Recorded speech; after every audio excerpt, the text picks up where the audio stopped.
সুপ্রিয় দর্শক মন্ডলী, আসসালামু আলাইকুম ওয়া রাহমাতুল্লাহ। আবার উপস্থিত হয়ে গেলাম আপনাদের সামনে নতুন একটা ভিডিও নিয়ে। আমি মোহাম্মদ মুসাব্বির মোল্লা। ভিডিওটি প্রচারিত হচ্ছে, চ্যানেল নেম হচ্ছে চ্যানেল এমডি মুসাব্বির মোল্লা। আজকের এই ভিডিওটির নাম হচ্ছে বাস্তবতার গল্প। আমরা সেই গল্প করার জন্য দেখতে পাচ্ছেন একজন চাচাকে আমন্ত্রণ জানিয়েছি। চাচা অনেক পরিশ্রমী এবং কর্মশীল মানুষ, কর্মজীবী, খেটে খাওয়া মানুষ, একজন কৃষক। চাচার নাম হচ্ছে মোহাম্মদ মুজিবার মোল্লা। চলুন চাচার সঙ্গে আপনাদের পরিচয় করিয়ে দিই। চাচা, আসসালামু আলাইকুম। ওয়ালাইকুম আসসালাম ওয়া রাহমাতুল্লাহ। কেমন আছেন? আলহামদুলিল্লাহ। ভাতিজা, তুমি কেমন আছো? আলহামদুলিল্লাহ। চাচা, আপনি আমাকে ভাতিজা বললেন কেন, নিষেধ আছে নাকি? না, নিষেধ নাই। তাইলে আগে কেউ কখনো বলে নাই তো, তাই। যাই হোক চাচা, আপনাকে যে জন্য আমরা স্টুডিওতে আমন্ত্রণ করেছি আপনার সঙ্গে গল্প করার জন্য। আপনি কি গল্প করার জন্য প্রস্তুত, ইচ্ছুক আমাদের সাথে গল্প করার জন্য? এই শ্যামলা, আমি বুইরুয়া কাজ বাদ দিয়েছি, এখন ধান লাগানোর কাজ বাদ দিয়েছি। তোমাদের গল্প না করলে আমি কেটে আইছি, গল্প করতেই তো আইছি নাকি? তা ঠিক, তা ঠিক। আচ্ছা চলেন আমরা তাহলে আর কথা না বাড়িয়ে গল্প শুরু করি। চাচা, আপনি ইতিমধ্যে হয়তো জেনেছেন যে আমাদের বাংলাদেশের প্রধানমন্ত্রী, মাননীয় প্রধানমন্ত্রী শেখ হাসিনা, যিনি সাবেক ছিলেন, তিনি ক্ষমতার চেয়ারটা ছেড়ে দিয়েছেন। এই বিষয়টা এই বিষয়টা নিয়ে আপনার মন্তব্য কি? তুমি ঠিক সময়ে ঠিক একটা প্রশ্ন করেছো, যদিও একটু প্রশ্নের ভিতরে গরমিল আছে। তুমি বলেছো যে প্রধানমন্ত্রী চেয়ার ছেড়ে দিয়েছেন। সে চেয়ার ছেড়ে দেয় নাই, তাকে চেয়ার ছাড়তে বাধ্য করা হয়েছে। সে শুধু চেয়ার ছাড়ে নাই, চেয়ার ছাড়ে সে পালিয়ে গিয়েছে, দিল্লি চলে গেছে, ভারতে। তা আমি সেই বিষয়টা নিয়ে বলতে চাই যে প্রথমত হচ্ছে এই জীবন, আমরা যে জীবন নিয়ে দুনিয়াতে আসছি, এই জীবনটা চিরস্থায়ী নয়। সবাই দুনিয়ার উপরে চিরদিন বেঁচে থাকবে না, আর ক্ষমতাটাও এরকম, চিরদিন ক্ষমতা থাকবে না। আর জালিমদের জন্য তো এটা কখনোই সম্ভব না যে ক্ষমতা চিরদিন তাদের হাতে থাকবে। যারা অন্যের প্রতি জুলুম করে, অন্যের প্রতি অবিচার করে, আল্লাহ তাদেরকে ধ্বংস করে দেয়। এই যে মাননীয় প্রধানমন্ত্রী শেখ হাসিনা, সাবেক যিনি প্রধানমন্ত্রী ছিলেন, ইনি কি মানুষের প্রতি জুলুম করেন নাই? অবশ্যই জুলুম করেছে। মানুষের প্রতি অবিচার করেন নাই? অবশ্যই করেছে। তুমি ইতিহাস ঘেঁটে দেখো, যে মানুষগুলো, যে জালেমগুলো মানুষদের উপরে জুলুম করেছে, তারা ক্ষমতায় টিকে থাকতে পারে নাই। অচিরেই তাদের ক্ষমতা আল্লাহ পাক রব্বুল আলামিন ছিনিয়ে নিয়েছেন। আর শুধু ছিনিয়েই নাই, তার সাথে সাথে যাদের এমন ভাবে মৃত্যু হয়েছে, সেই মৃত্যুটা স্মরণীয় হয়ে আছে, এখনো অনেকেই জানে। তোমার হয়তো জানা আছে যে যখন মুসা আলাইহিস সালাম রাজত্ব করতো, মানে মুসা আলাইহিস সালামের জামানায়, মুসা আলাইহিস সালামের সময় জালিম ছিল হচ্ছে ফিরাউন। ফিরাউনের ধ্বংসটা কেমন করে হয়েছিল? ফিরাউনকে নদীর ভিতরে চবিয়ে মারা হয়েছিল। ইব্রাহিম আলাইহিস সালামের সময় জালেম ছিল, শাসক ছিল নমরুদ। নমরুদের কেমন করে মৃত্যু হয়েছে? একটা মশা, একটা ল্যাংড়া মশা নাকের ভিতর দিয়ে মাথায় যে কামড়া কামড়ির কারণে তাকে জুতা পিটা করে মারা হয়েছে। জুতা পিটা করতে করতে সে খাইতে খাইতে দুনিয়ার উপর থেকে বিদায় নিয়ে চলে গেছে। তা এটা মাথায় রাখতে হবে, কোন সরকারি, কোন ক্ষমতাশীল কারোর উপর জুলুম করে চিরদিন টিকে থাকতে পারে না, এটাই নিয়ম। তারপরেও অনেকদিন সে আমাদের কাছ থেকে নিজের ইচ্ছা মতো করে, আমাদের একটা গণতান্ত্রিক বাংলাদেশ, সেই গণতান্ত্রিক বাংলাদেশে গণতন্ত্র আমরা হারিয়ে ফেলেছিলাম। আমাদের যে একটা অধিকার আছে, ভোট দেওয়ার অধিকার, 5 বছর অন্তর অন্তর যখন ভোটের সময়টা আসতো, তখন আমরা এই ভোট দেওয়ার এই সুযোগটা পাইতাম না, আমরা অধিকার থেকে বঞ্চিত হয়েছিলাম। মাননীয় প্রধানমন্ত্রী, সাবেক প্রধানমন্ত্রী একটা বক্তব্যের ভিতরে, সংসদের ভিতরে বলেছিলেন যে এমন কোন শক্তি এখনো তৈরি হয়নি যে বাংলাদেশের আওয়ামী লীগ সরকারকে উৎখাত করতে পারে। আইয়ুব খান চেষ্টা করেছে, ইয়াহিয়া চেষ্টা করেছে, জিয়া চেষ্টা করেছে, জেনারেল এরশাদ চেষ্টা করেছে, খালেদা জিয়া চেষ্টা করেছে, কেউ পারেনি আর পারবেও না ইনশাআল্লাহ। এই যে কথাটা সে এই বক্তব্যটা সে দিয়েছিল, এই বক্তব্যটা কি এখনকার কথা, এখনকার সময়ের সাথে এই বক্তব্যের সাথে কোনো মিল আছে? কোনো মিল নাই। জনগণের সাথে খেলা করা ঠিক না। এরা কেউ পারে নাই, ক্ষমতা থেকে নামাইতে কি হয়েছে? এই ছাত্র সমাজ সেই কাজটা করে দেখিয়েছে, এটাই পাওয়ার যোগ্য। আর আমার মতে সে অবশ্যই জালেম, আর জালেমের পতন কোনো না কোনো দিন হবেই। মৃত্যুর আগে জালেমের পতন কোনো না কোনো দিন হবেই। এই যে সে ক্ষমতার চেয়ার থেকে পালিয়ে গেল, এটা ইতিহাস হয়ে থাকবে বাংলাদেশের মাটিতে। বাংলাদেশের মাটিতে এটা ইতিহাস হয়ে থাকবে।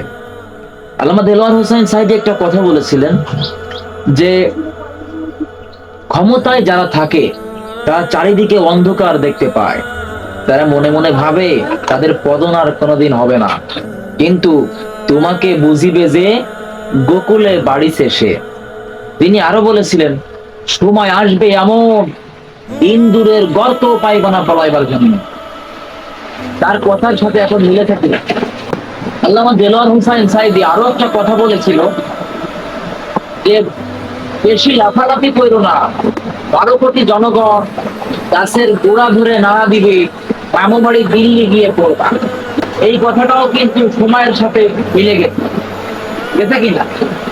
অবশ্যই এখন 18 কোটির অধিক মানুষ, তিনি 12 কোটি বলেছিলেন, তার কথাই আমি কোনো মিথ্যা পাচ্ছি না। কেননা সব মানুষ তো আর সেই গণভবন আক্রমণ করতে যায়নি, কিছু কিছু মানুষ বাড়িতে ছিল। তার মানে সেই 12 কোটিতেই মনে করো না দিছে গাছের গোড়া ধরে সে মামুর বাড়ি দিল্লি গিয়ে পড়েছে। এই যে যে আন্দোলনের ফলে আমরা এই সরকারটাকে পতন করাইতে পারছি, ছাত্ররা যে আন্দোলনের কারণে, যে কোটা আন্দোলনের কারণে এই যে সরকার আজ পতন হয়েছে, তাদের ন্যায্য অধিকার এই কোটা বাতিল করা, এটা হচ্ছে তাদের ন্যায্য অধিকার। সেই ন্যায্য অধিকার ফিরে পাইতে গিয়ে কত ছাত্র জীবন দিতে হলো। তার অর্ডার না পেলে একটা পুলিশও, একটা আইনের লোকও গুলি করতে পারে না। কত মানুষ সে গুলি করে মেরে ফেলাইছে, কত ছাত্রদেরকে। যখন গণভবন জনগণের আয়ত্তে চলে আসলো, তখন গণভবনের ভিতরে গণ কবর পাওয়া গেছে, মানুষদেরকে মেরে মেরে গণ কবর দিয়েছে।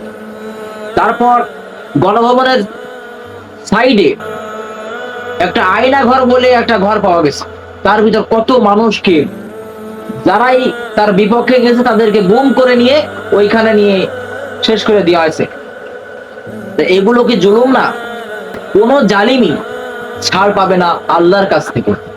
জালিমের পতন হবেই হবে, আজকে হোক আর কালকে হোক। আল্লাহ কিন্তু ছাড় দেয়, ছেড়ে দেয় না। সবেতে কেবল জনগণের মাধ্যমে তার ক্ষমতাটা চলে গেছে, ক্ষমতা থেকে সে নামতে বাধ্য হয়েছে, কিন্তু তার মৃত্যু এখনো হয় নাই। জালিমদের মৃত্যু আল্লাহ এমন ভাবে দেয় যা ইতিহাসের পাতায় লেখা থাকে। এরকম মৃত্যু আল্লাহ জালিমদেরকে দেয়। সেই মৃত্যুটা দেখার অপেক্ষায় বাংলাদেশ আছে, বাংলাদেশের মুসলমান আছে, যে কেমন করে এই জালিমটার মৃত্যু হয়। আচ্ছা চাচা, আপনি যেহেতু মাননীয় প্রধানমন্ত্রীর কথা বলতে গিয়ে আল্লামা দেলোয়ার হোসেন সাইদির কথা বললেন, তাহলে আপনাকে দ্বিতীয় প্রশ্নটি করছি যে আল্লামা দেলোয়ার হোসেন সাইদিকে নিয়ে আপনার কোনো মন্তব্য আছে কিনা? তিনি কেমন লোক ছিলেন? দেখো, আল্লামা দেলোয়ার হোসেন সাইদি আমাদের কাছে তার কোনো তুলনাই হয় না।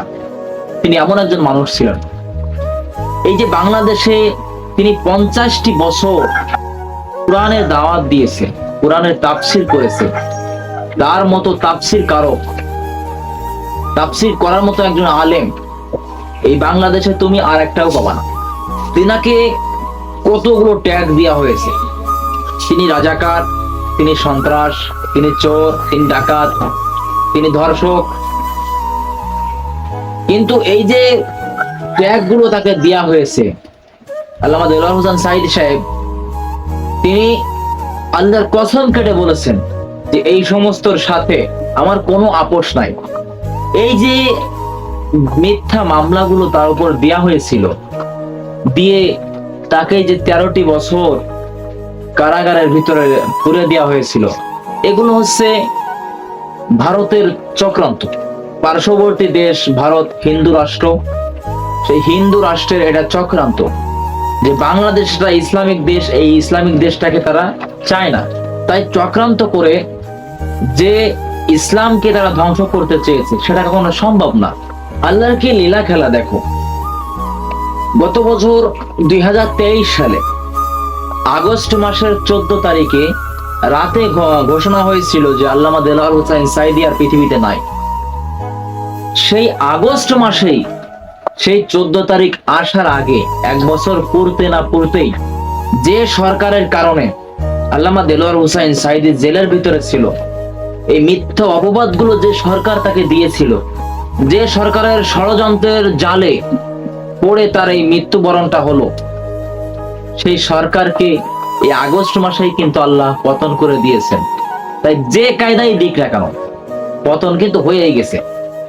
আমরা গত বছর আগস্ট মাস দুঃখ দিয়ে কাটিয়েছিলাম যে কোরআনের একটা পাখিকে আমরা হারিয়ে ফেললাম।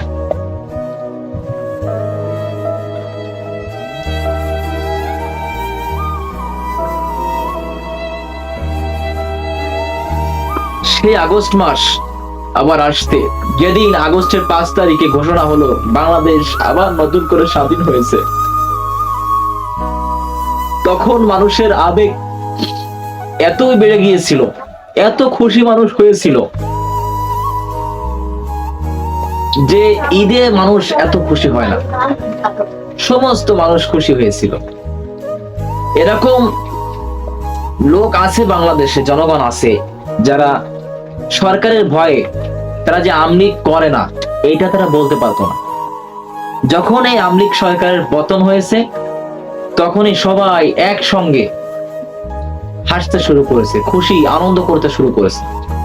কিন্তু সবাই না, সবাই আনন্দ করে নাই। কিন্তু কিছু কিছু লোক আছে যাদের এই সরকার থাকলে লাভ হতো, তারাই শুধু সেই সরকারের প্রতি ভালোবাসা দেখাচ্ছে। আশা করি এই লোকগুলো থাকবে না। এই যে ইসলামের বিপক্ষে যে মানুষগুলো আছে এরা কেউ থাকবে না ইনশাআল্লাহ। কোনো না কোনো দিন ইসলাম কায়েম হবেই বাংলাদেশে, সারা পৃথিবীতেই কায়েম হবে। আপনাকে আমি আর একটা প্রশ্ন করতে চাই, যেটা লাস্ট এবং শেষ প্রশ্ন। সেটা হচ্ছে ডক্টর মিজানুর রহমান আজহারী, তিনি এখন বাংলাদেশের বাইরে আছে, মালয়েশিয়াতে। তাকে নিয়ে আপনার মন্তব্য কি? ডক্টর মিজানুর রহমান আজহারী এখন বাংলাদেশের ভিতরে যদি শ্রেষ্ঠ আলেম কয়েকজন থাকে, তার ভিতরে শ্রেষ্ঠ আলেম হচ্ছে একজন মিজানুর রহমান আজহারী। তিনি আল্লাহ পাক রব্বুল আলামিন তাকে এমন জ্ঞান দিয়েছেন যে বাংলাদেশের মানুষ বাংলা ভাষার মানুষ, তাই আমাদের মাঝে সে বাংলা ভাষা দিয়ে কোরআনকে তাফসির করে শোনাতো। কিন্তু যখন দেখলো বাংলাদেশের মানুষ এত তাকে ভালোবেসে ফেলেছে, ভারতের যারা দালাল আছে তাদের অন্তরে আগুন জ্বলা শুরু হয়ে গেল যে মিজানুর রহমান আজহারীর মাহফিল যেখানে হয় সেখানে লক্ষ লক্ষ লক্ষ লক্ষ মানুষ চলে আসে ছুটে। ওখানে কি আছে যে মানুষগুলো এরকম ছুটে যায়? সরকার প্রধান যখন আসে তখন ফ্রি গাড়ি দেওয়া হয়, বিরিয়ানি রান্না হয়, আরো হাত খরচ দেওয়া হয়, তারপর মানুষ না যায়। কিন্তু মিজানুর রহমান আজহারী যেখানে আসতো, কোনো টাকা নয়, কোনো খাবার নয়, কোনো গাড়ি ভাড়া নয়, নিজের খরচে, নিজের খেয়ে, নিজের পরে সব দৌড়াতো ওইদিকে। মিজানুর রহমান আজহারীর কাছে জনগণ যাইতো, মানুষগুলো যাইতো শুধু কোরআনের কারণে। এই যে তার কাছে এত মানুষ যাইতো, মানুষের সহ্য হয় নাই, কিছু মানুষের সহ্য হয় নাই, তাকে বাংলার মাটিতে, তার জন্মভূমিতে তাকে থাকতে দেওয়া হয় নাই। এখন এই যে সে বাংলাদেশের বাইরে চলে গেছে, দিল্লিতে আছে, সে বুঝতেছে যে দেশের নিজের জন্মভূমি রেখে অন্য দেশে থাকা মনের ভিতর যে কি যন্ত্রণা সে এখন বুঝতেছে। মিজানুর রহমান আজহারী বাংলাদেশের সন্তান, তাকে দেশ থেকে দেশ ছাড়া করে দেওয়া হয়েছে, তার মনে কি কষ্ট নাই? তার উপরে কি জুলুম করা হয়নি? তাকে বাংলাদেশ থেকে বের করে দেওয়া হয়েছে, তাতে কি হয়েছে? সে বিদেশ গিয়ে কি বসে আছে? সে বিদেশ গিয়েও আল্লাহর বাণী প্রচার করতেছে।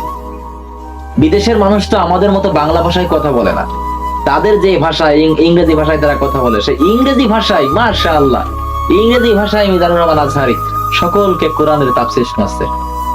আমি মনে করি যে মিজানুর রহমান আজহারি বাংলাদেশ থেকে হিজরত করে মালয়েশিয়াতে গিয়ে সেখানেও কোরআনের বাণী পৌঁছেছে। নবী করিম সাল্লাল্লাহু আলাইহি সাল্লামকেও মক্কায় থাকতে দেওয়া হয়েছিল না। তার মনে খুব বেদনা ছিল যে মক্কা তার জন্মভূমি, তার নিজের শহর ছেড়ে অন্য একটা শহরে চলে যাইতে হচ্ছে। তাকে মক্কা থেকে হিজরত করে জালিমদের কারণে মদিনায় গিয়ে থাকতে হয়েছে। মদিনায় গিয়ে কি তিনি বসেছিলেন? মদিনায় তিনি ইসলামের বাণী প্রচার করেছেন, আল্লাহর বাণী প্রচার করেছেন।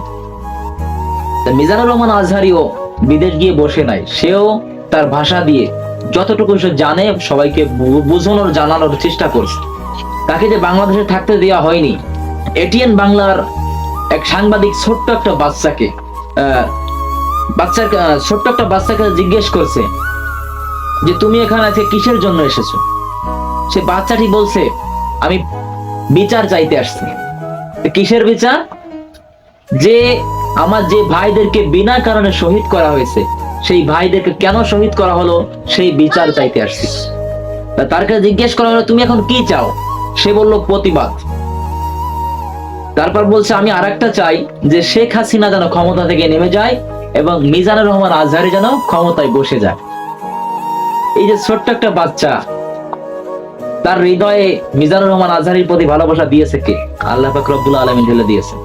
প্রতিটা যুবকই এখন চায় যে মিজানুর রহমান আজহারি যেন বাংলাদেশের প্রধানমন্ত্রী হয়। সে তো দেশে ফিরেই আসবে ইনশাআল্লাহ, আজ হোক কিংবা কাল। বাংলাদেশের সন্তান বাংলাদেশে ফিরে আসবেই। যারা তাকে এই দেশ ছাড়া করেছিল তারা কেউ এখন দেশে নাই, তাদেরও এই দেশে পাওয়া রাখতে গেলে এখন ভাবতে হবে। হযরত ইউসুফ আলাইহিস সালামের ঘটনা অনেকেরই জানা আছে যে ইউসুফ আলাইহিস সালামকে মিথ্যা অপবাদ দিয়ে তাকে জেলের ভিতর পুরা হয়েছিল। জেল থেকে আল্লাহ পাক রব্বুল আলামিন বের করেই তাকে রাষ্ট্রের দায়িত্ব দিয়ে দিয়েছে। এমনটা হতে পারে যুবকদের চাওয়াটা পূরণ হয়ে যেতে পারে। তারা যে মিজানুর রহমান আজহারিকে প্রধানমন্ত্রী হিসেবে দেখতে চায় যুবকরা, এটা আল্লাহ পাক রব্বুল আলামিন ইচ্ছা করলে পূরণ করতেও পারে। এটা আল্লাহ পাকের ইচ্ছা। আচ্ছা চাচা, আপনাকে অনেক অনেক ধন্যবাদ। আজকের মতো আমরা বাস্তবতার গল্পটা এখানেই সমাপ্তি করব ইনশাআল্লাহ। সুপ্রিয় দর্শক মণ্ডলী, এতক্ষণ ধরে আপনারা চাচার থেকে অনেক মূল্যবান কিছু কথা শুনলেন। আমাদের আজকের গল্প এই পর্যন্তই। এতক্ষণ ধরে আমাদের সাথে থাকার জন্য সকলকে ধন্যবাদ। এরকম নিয়মিত নতুন নতুন ভিডিও পেতে আমাদের চ্যানেলটি সাবস্ক্রাইব করুন। আমাদের চ্যানেলটি সাবস্ক্রাইব করে আমাদের সাথেই থাকুন এবং ভিডিওটি ভালো লাগলে লাইক করতে ভুলবেন না। সকলকে ধন্যবাদ। আসসালামু আলাইকুম ওয়া রাহমাতুল্লাহ।